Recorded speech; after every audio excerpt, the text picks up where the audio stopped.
Good morning dear students. उम्मीद है आप सब खैरियत से होंगे। आज आपका नया लेसन स्टार्ट होने वाला है जिसका टाइटल है walking on the moon. The writer of this essay is David R. Scott, who worked as an American Air Force pilot. He was ordered by President Kennedy to land on the surface of the moon, and for this purpose he started taking his training as an astronaut in 1963. And after 8 years of his training, on 29 July 1971 to 7 August 1971, the period of 8 years was that he spent on the surface of the moon. तो ये जो plane, ये जो खलाई जहाज़ था जिसमें मुशर्रफ और उसके साथियों को चाँद पर उतरने का हुक्म मिला, इसका नाम था अपोलो 15 और इस स्पेसशिप का नाम CSM इंडेवर था। इसको चलाने के लिए उसके ये 3 लोग थे जिनके नाम जेम्स अर्विन और एल्फ्रेड वार्डन और साथ डेविड आर स्कॉट शामिल थे। चाँद पर उतरने के लिए उन्होंने पहले उसके गिर्द 12 चक्कर लगाए ताकि वो उसकी किसी मुनासिब जगह पर उतर सकें, और उसके बाद फाइनली जो थी उन्होंने एक वसी और हमवार इलाके का इंतखाब किया था जो पहले से डिसाइड था, और ये वाला उनका जो वेंचर था जो पूरी दुनिया में देखा गया था और लोगों ने इसको बड़े एक्कोलेट दी थी और बड़े अपलॉज से इसको देखा था वर्ल्ड वाइड।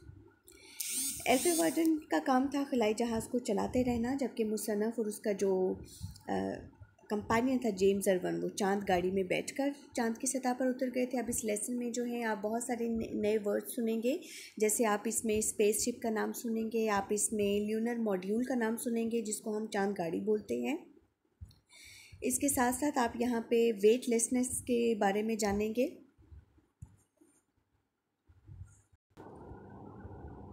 अब इसमें पहला क्वेश्चन ये अराइज होता है कि अमेरिकन्स मून की सरफेस पे लैंड करना ही क्यों चाहते थे। तो बेटा इसकी पहली वजह तो ये है कि American wanted to establish their supremacy in the eyes of the world. दुनिया को बताना चाहते थे कि वो एक बड़ी बेहतरीन कौम है और सबसे बढ़तर हैं, और उसकी वजह भी ये थी कि रशिया अपना सबसे पहला स्पेस सैटेलाइट जिसका नाम स्पुतनिक 1 था उसको अक्टूबर 4, 1957 में स्पेस में लॉन्च कर चुका था। They succeeded in their first manned orbital flight on 12th April in 1961, और इसी तरह उन्होंने जो पहली manned orbital flight है, पहला जो इंसान को जो भेजा था उन्होंने 1961, उसमें भी कामयाब हो गए थे। So President Kennedy announced a decision by declaring that I believe this nation should commit itself to achieving the goal before the decade is out of landing a man on the moon and returning him safely to Earth। तो mister Kennedy, president Kennedy जो उस वक्त US के जो थे president थे, उसने जो है ये अनाउंस किया था कि अब ये अमेरिका की बारी है कि वो मून की सरफेस पे अपना जो इंसान है उसको भेजेगा। This declaration had a very powerful effect on those who were associated with the efforts of space flight. Apollo lunar program जो था it sent 9 expeditions to the moon. इस प्रोग्राम के तहत चाँद की तरफ 9 सफ़र किए गए थे। इनमें से 6 सफ़र तो सक्सेसफुल हो गए थे कि वो लैंड कर गए थे एस्ट्रोनॉट्स वहाँ पर, और उनकी तादाद 12 थी, 12 कामयाब हो गए। और ये एक्सपीडिशन जो है ये हम कहते हैं कि चाँद की सतह पर पहुँचाई जाने वाली एक्सपीडिशंस में सबसे पहली हैं। अब यहाँ पे हम बात करेंगे डेविड आर स्कॉट के, जो सबसे पहला था जिसने चाँद की सतह पर लैंड किया, सबसे पहला अमेरिकन, और वो वहाँ पर 67 ईयर्स तक रहा था। उसके साथ जिम एंड वार्डन भी थे। स्पेसशिप का नाम इंडेवर था। उन्होंने ऑर्बिट ऑफ द मून के बहुत सारे चक्कर लगाए थे उस पर एंटर होने से पहले, क्योंकि उसके लिए वो किसी प्रॉपर जगह को देख रहे थे। उन्हें करीबन 2 घंटे लगे थे चाँद के मदार तक, यानी उसके ऑर्बिट तक पहुंचने के लिए, और इस मकसद के लिए उन्होंने अपनी ल्यूनर मॉड्यूल यानी अपनी चाँद गाड़ी का इस्तेमाल किया था। और ल्यूनर मॉड्यूल जो है ये क्या है,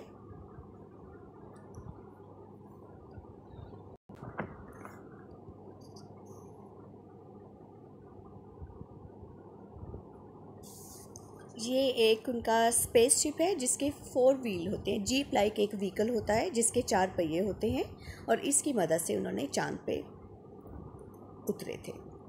अब सबसे पहले जब चाँद पर एंटर हुए हैं, पहली बात उन्होंने स्पेसशिप से पूरा चाँद का व्यू किया था। चाँद की सारी सतह हत्ते नज़र तक फैली हुई थी, और हर चीज़ का रंग जो था वो दूधिया ब्राउन कलर का था। और जब उन्होंने सूरज को वहाँ पे तलू होता देखा था तो चाँद की सतह पे जो भी पहाड़, उसके प्लेन्स, उसके मैदान थे, उसकी गॉर्जेस और खाइयाँ थी, वो सब उनको इंतहाई चमकदार और रोशन नज़र आई थी, जिसके नतीजे में उनकी आंखें भी चुंधिया गई थी। अपनी उस चांद गाड़ी की मदद से, ल्यूनर मॉड्यूल की मदद से, उन्होंने चांद की सरफेस जो थे वहाँ पे उतर के अमेरिका का झंडा जो है नस्ब किया था, दुनिया को बताने के लिए कि अमेरिकन्स ने भी इस जगह पर लैंड किया है। और ल्यूनर मॉड्यूल की मदद से उन्होंने चांद की सतह पर बहुत सारे सैंपल्स भी इकट्ठे किए थे। अब क्वेश्चन आ जाता है कि चांद पे जो ज़िंदगी है वो किस तरह की है। जब उन्होंने ल्यूनर मॉड्यूल की मदद से चांद की सतह पर से डस्ट इकट्ठी कर ली थी और वो उसकी सतह पर दाखिल हो गए थे, उन्हें वहाँ पे 67 आवर्स गुजारने थे। इस मकसद के लिए ल्यूनर मॉड्यूल को एक ड्वेलिंग प्लेस में, एक ऐसी जगह जहाँ पे वो सेफली उतर सकते हैं, उन्होंने एक बटन दबाकर उसको ड्वेलिंग प्लेस में चेंज कर दिया था। यानी ये ल्यूनर मॉड्यूल ही वो जगह थी जहाँ पे उन्होंने अपना इतना वक्त गुजारना था। एक सीढ़ी की मदद से उस पर से उतर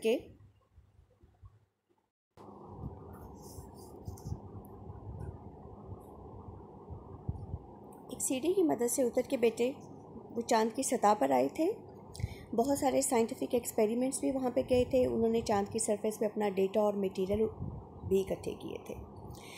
तो जो लाइफ ऑन मून के बारे में उन्होंने ऑब्जर्व किया, that they were on a barren and wild land, कि चांद की सतह जो है वो बिल्कुल बंजर एंड वाइल्ड है। They felt that they were the only living souls on the moon, और उनको एहसास हुआ था कि बस सिर्फ वही एक जो हैं चांद पर लिविंग सोल हैं, ज़िंदा रहने वाले लोगों में से हैं। इसके अलावा उन्हें कोई और लिविंग ऑर्गेनिज्म नज़र नहीं आया।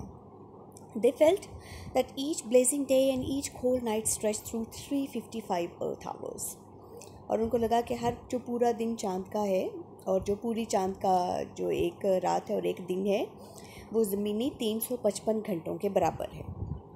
दूसरी चीज़ जो उन्होंने ऑब्ज़र्व की, when they landed on the moon, they felt a sense of freedom. यहाँ पर उनको मुकम्मल आज़ादी है, कोई कतगन नहीं, कोई वहाँ पे पाबंदी नहीं। To fall on the moon was also a childhood experience. The writer fell on the moon several times but he received no injury. दूसरी बात यह है कि चांद पे जो चलने का एक्सपीरियंस था उनके लिए, वो उनको एक बड़ा एक चाइल्ड लाइक एक्सपीरियंस लगा था, क्योंकि वहाँ पे उनकी ग्रेविटेशनल पुल जो है वो बहुत ज़्यादा हो जाती है और वेटलेसनेस होती है, जिसकी वजह से ग्रेविटेशनल पुल ना होने के बराबर होती है और वेटलेसनेस जो है वो उससे सफ़र करते हैं। तो इसलिए बहुत बार वो गिरते हैं, और चांद पे जो उनकी वॉक होती है वो ऐसे ही होती है जैसे वो किसी बच्चे की तरह नन्हे नन्हे कदम उठा रहे हैं कि कहीं वो गिर ना जाए। लेकिन इन केस अगर वो गिरते भी हैं तो उस सूरत में उनको चोट भी नहीं लगती है, क्योंकि उनकी वेटलेसनेस होती है। तो चांद पर जो उनकी वॉक है वो इसी तरह है कि जैसे आप एक हॉपिंग मूवमेंट कर, जैसे आप छोटे छोटे जंप लेके चल रहे हैं। अगर आप ऐसे नहीं करेंगे तो गिर जाएंगे। अब मज़ीद हम देखते हैं कि उन्होंने चांद पे क्या क्या ऑब्जर्व किया है। सबसे पहले, they gaze around the plains and mountains and were greatly impressed by their loftiness. उन चीज़ों के लोफ्टीनेस से, उनके वक़ार से बहुत मुतासिर हुए थे। They felt a strange emotion there, no naked eye had ever seen them, no foot had ever trodden them. The moon dusk was dark grey in color. It resembled coal dusk and talcum powder. Their boots sank gently into it as they walked. They felt light and weightlessness. They could jump and walk on the surface quite easily. They felt a sort of enjoyment in it. The writer sometimes, scarcely could believe that he had actually walked on the surface of the moon, क्योंकि उनकी weightlessness इतनी ज़्यादा थी कि उन्हें लगा वो चल ही नहीं रहे। Everything underfoot or nearby was grey. No wind blew and no sound echoed. Only shadows moved. They were surrounded by stillness. हर जगह खामोशी ही खामोशी। They planned to work 7 hours a day. They dug and drilled into the surface. उन्होंने surface में सुराख किया, उसको drill किया. They gathered rocks and soil and took endless photographs. After each trip, they returned to the lunar module, which was a sort of home for them. और dwelling place चूँकि उन्होंने lunar module को मुंतखब किया था, तो अपना काम ख़त्म करने के बाद वो उसी में लौटते थे। They took off their space suits, they attended to household duties for 2 hours, there was oxygen and food in the lunar module. It was like a tiny artificial earth for them. They switched off lights and placed dim covers over the windows of the lunar modules. On the third day, which was the final day on the moon, they felt very comfortable there. अब जब उन्होंने departure किया था, they left their jeep a Bible, and eagle's feather, clover flower and certain other things on the surface of the moon. यानी अपने departure के time जो चीज़ें उन्होंने छोड़ी थी, उन्होंने बाइबल छोड़ी थी, उसके साथ उन्होंने एक काब का पर छोड़ा था, लौंग का एक फूल छोड़ा था और कुछ दूसरी बिलोंगिंग्स वहाँ पे छोड़ी थी, ताकि जब दुनिया के बाकी लोग जो हैं वो वहाँ पे आते हैं तो वो उनकी इन चीज़ों को ऑब्ज़र्व करें और उसको देखें.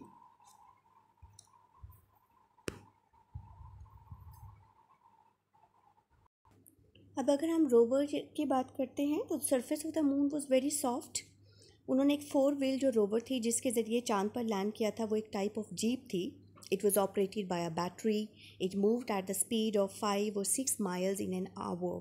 यानी इस रोवर की मदद से वो चांद की जो सरफेस है वो उस पर अपना राउंड लगाते थे, और उनका जो ये राउंड था इस पे 3 एक्सकर्शंस थे, यानी 3 बार उन्होंने राउंड लगाया और उनका हर राउंड जो था lasted for 7 hours.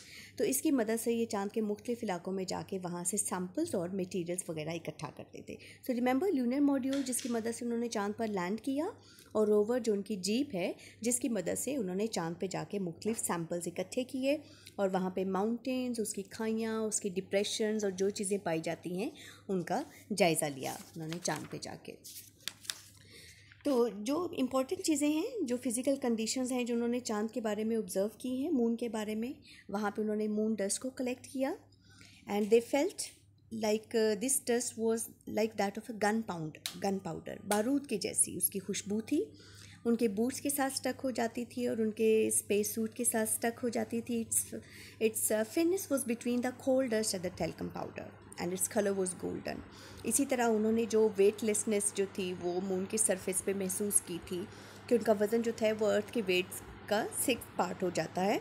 They felt very light and free and didn't receive any injury while falling. अब मून की सरफेस जो है, the sky appeared to the writer totally dark, and the earth shone on the moon. The moon day was very hot, while the moon night was very cold. The environment surrounding the moon was not colorful and attractive. There was no rain and no air on the moon. The writer thought that their footprints would always remain on the surface of the moon. क्योंकि वहाँ पे कोई हवा ही नहीं है तो उसको लगता है कि कदमों के निशान भी कभी ख़त्म नहीं होंगे.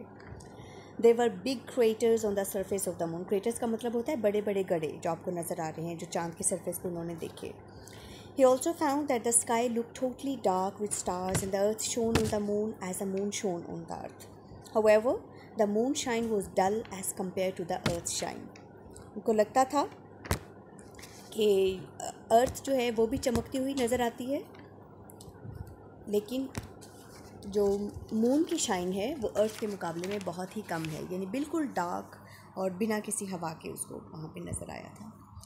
He compares atmosphere of the moon with that of the earth. इस कंपैरिजन के दौरान अर्थ उसको लगती है कि वो नीले रंग की है, बहुत खूबसूरत है, और उसको क्लियर कंपैरिजन जो लगता है